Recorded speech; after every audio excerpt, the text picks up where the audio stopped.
अच्छा भाई अस्सलाम वालेकुम। ये है लेक्चर नंबर 3। तो मैं नहीं बोलूँगा इसीलिए ये मैं जो है इसमें जो है टॉपिक्स डिफरेंट पढ़ा रहा हूँ। जो लाइक पिछले प्रीवियस क्लास में हमने क्लास ब्लॉकचेन 2 किया था कवर।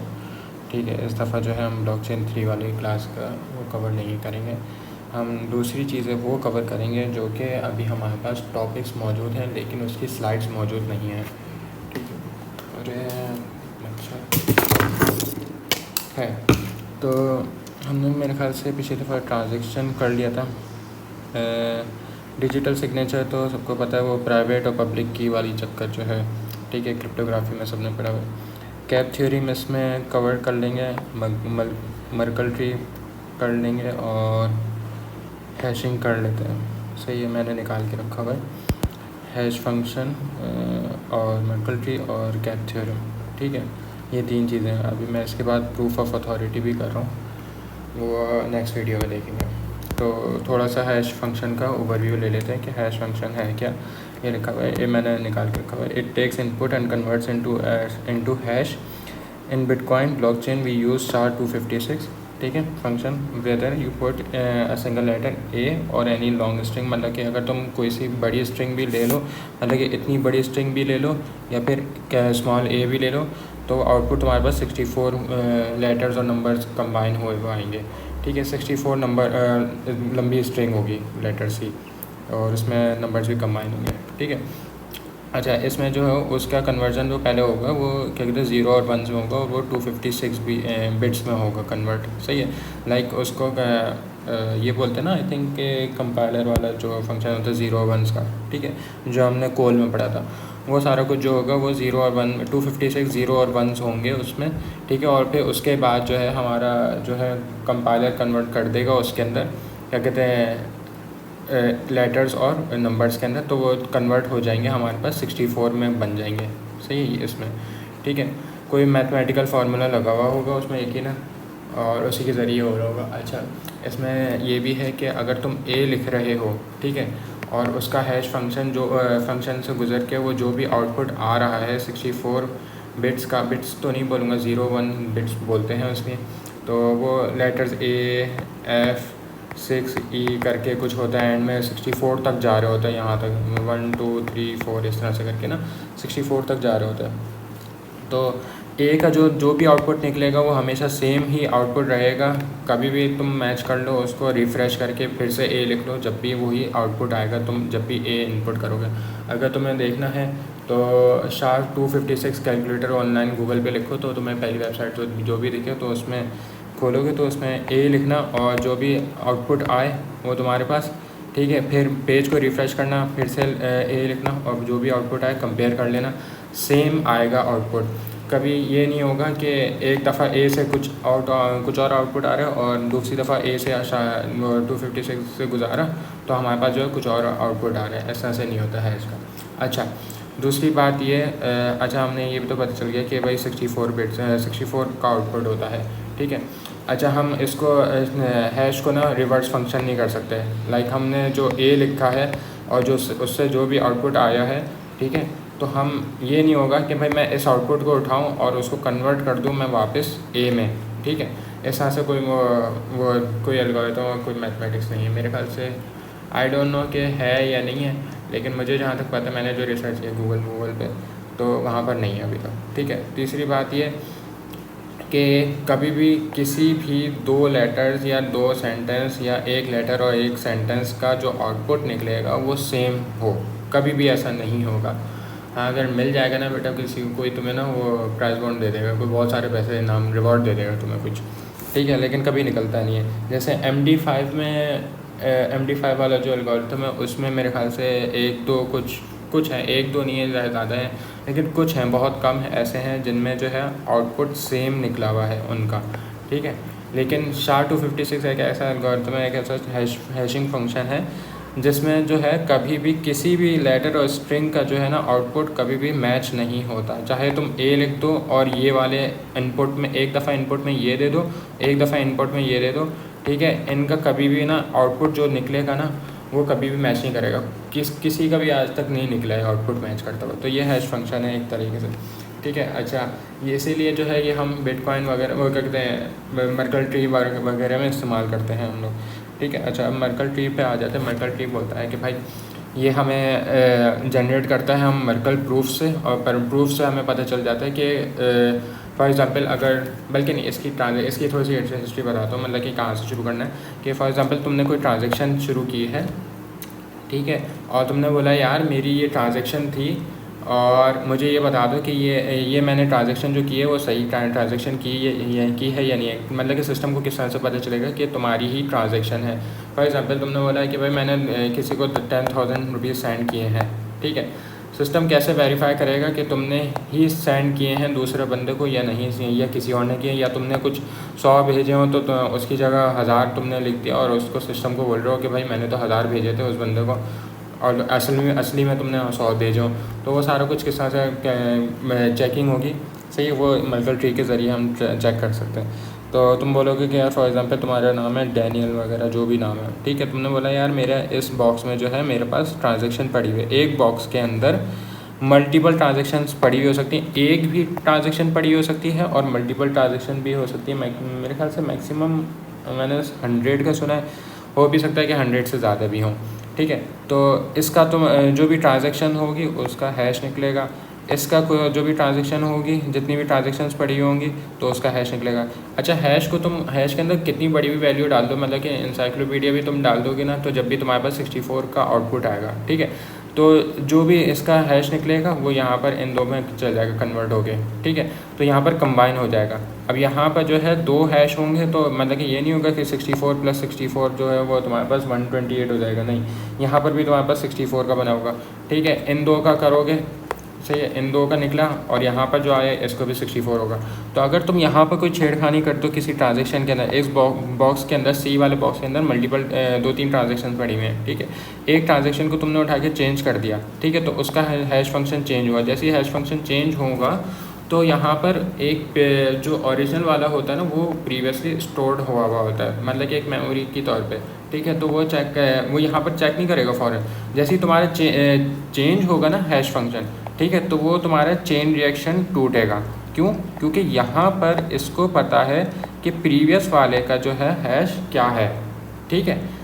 तो जैसे ही तुम यहाँ पर चेंज करोगे ना वो रिकॉग्नाइज़ नहीं करेगा, तो जैसे यहाँ पर चेंज होगा वो यहाँ पर भी चेंज आएगा, यहाँ पर चेंज आएगा तो यहाँ पर भी चेंज आ जाएगा, फिर यहाँ पर भी चेंज आएगा। तो सब जगह जैसे ही चेंज आ जाएगा तो वो सब लोग जो बोलेंगे कि भाई यहाँ पर सबके पास ना रिकॉर्ड होगा, यहाँ पर इसी के पास तुम्हारा इसका भी, डी का भी है, ई का भी है, एफ़ का भी है, वो सबका रिकॉर्ड एक दूसरे के पास पड़ा हुआ होता है, ठीक है, लॉग्स पड़े होते हैं, जब ही जाके पकड़ा जाता है। तो यहाँ से तुम रिकॉर्ड चेक कर सकते हो कि भाई तुम्हारे पास सही चीज़ है या नहीं है, तुमने जो ट्रांजेक्शन की है वो सही की है या नहीं है, वो सिस्टम को इस तरह से पता चल जाएगा, ठीक है। अच्छा, इसमें ये वाला जो होता है ये रूट होता है, ये ब्रांच और ये लीफ नोड्स होते हैं, ठीक है। अच्छा, एक प्रॉब्लम आती है फॉर एग्ज़ाम्पल कि भाई मेरे पास यहाँ पर तो 10 दिए हुए हैं, ठीक है, और अगर ऑड नंबर में हो तो क्या हो, फॉर एग्ज़ाम्पल मैंने 9 कर दिया है, या फिर मेरे पास अब एनीथिंग डिविजिबल बाय 2 और रिमाइंडर 1 बचे ना, तो फिर मतलब कि तुम्हारे पास डुप्लीकेट होगा।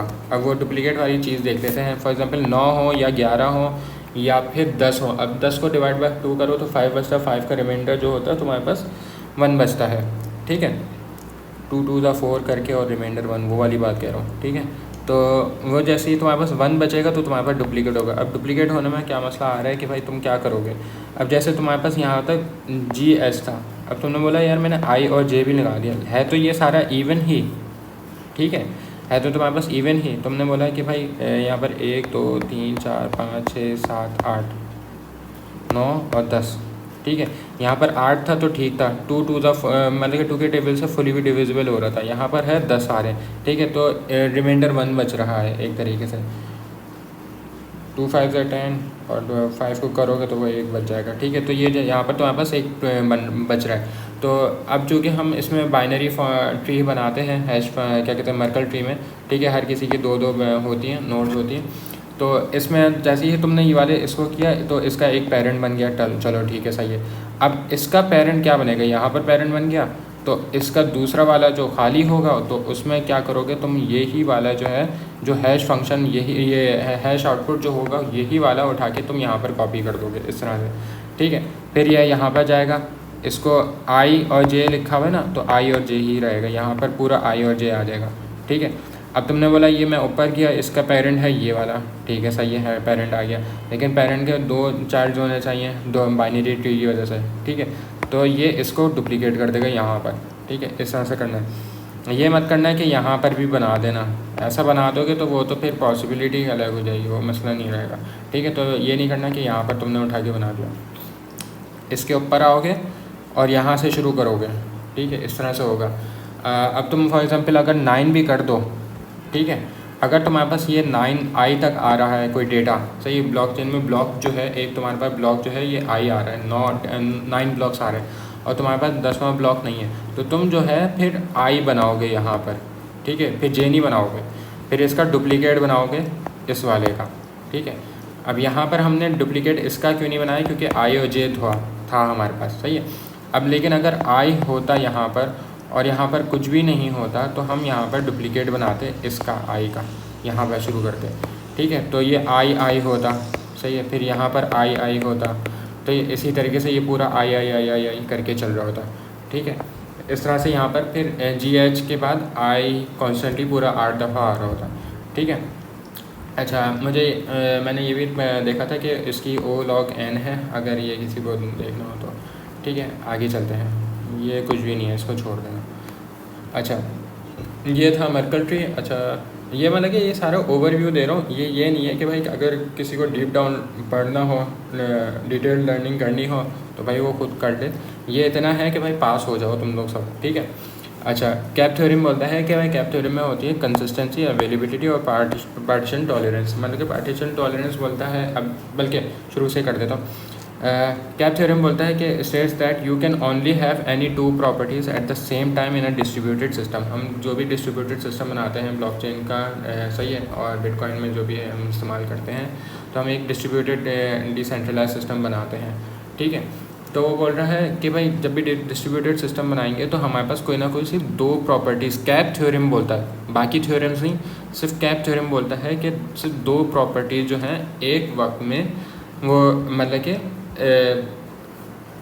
एग्जिस्ट कर सकती हैं, ठीक है।